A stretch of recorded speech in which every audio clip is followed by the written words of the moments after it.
Hazreti İsa seferge çıkış oldida bir kishi yugurib kelib uning oldiga tiz bukib, "Ey yaxshi ustoz, mangulu hayotga erishish uchun qanday qilishim kerak?" deb so'radi.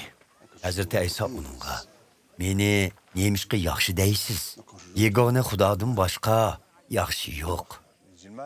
Siz Tavratda buyurilgan qotillik qilma, zina qilma, o'g'irlik qilma, yolg'on guvohlik berma, boshqalarni qoqti so'qti qilma, ota-onangni hurmat qil degan farzlarni ado qiling" dedi. Ustoz, bularga kichigidan tortib amal qilib kelyapman dedi hilqi odam.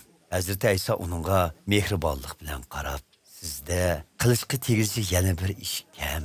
Berib, bütün mal mülkünüzni setib, pulini kambag'allarga bering. Shunda qilsangiz, erishda g'azinangiz bo'ladi. Ondan kelib, menga agishing dedi. Bu so'zni anglash bilanla bu odamning chiroyi o'zgarib, qayg'u ichida u yerdan ketib qoldi. Chunki uning mol dunyosi nihoyat ko'p edi.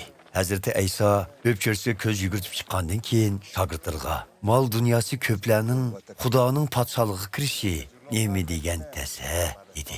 Shogirdlar uning so'zlariga hayron bo'lishdi.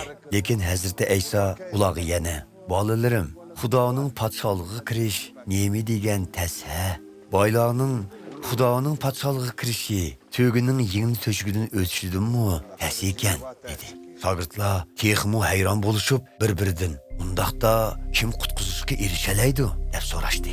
Hazreti İsa ularga qarab, "Bu insonlarning qo'lidan emas, Xudoning qo'lidan keladigan ishdir.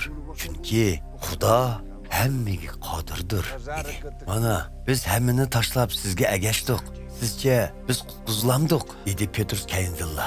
"Bilib qo'yinglarki, meni va xushxabarni deb uyi, oq-fuqlari, ocha-singillari, ota-onasi, bola chaqilari yoki yer ziminlardan voz kechganlarning hammasi bu dunyoda ziyonkashlikka uchrash bilan birga 100 haslab uy, oq-fuqqa, och-singil, ona, bola chaqa va yer ziminlarga erishidi.